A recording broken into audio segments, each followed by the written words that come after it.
Hello kabayan! Magandang umaga, tanghali o gabi saang lupalop ka man ng mundo ngayon.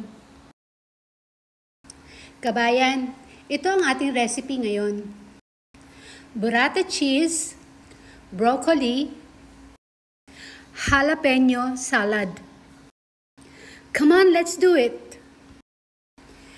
Nag-ihaw ako ng broccoli, young broccoli at jalapeno.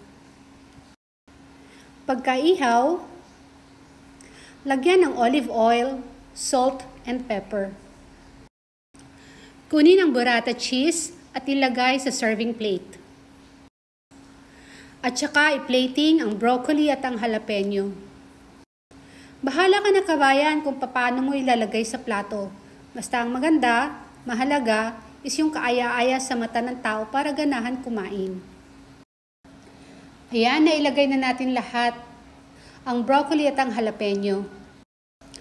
Lagyan ng kaunting olive oil ang burrata cheese. Budburan ng konting asin. Ground black pepper.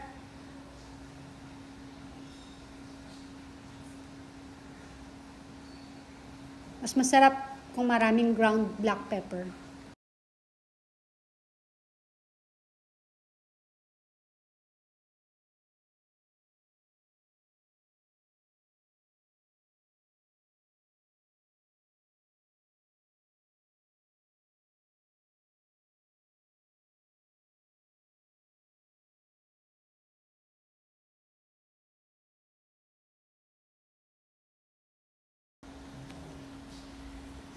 And then for our dressing is balsamic vinegar.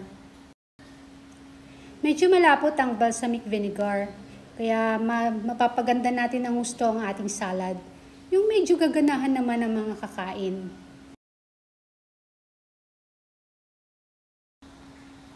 Patakan ng kaunting lemon juice.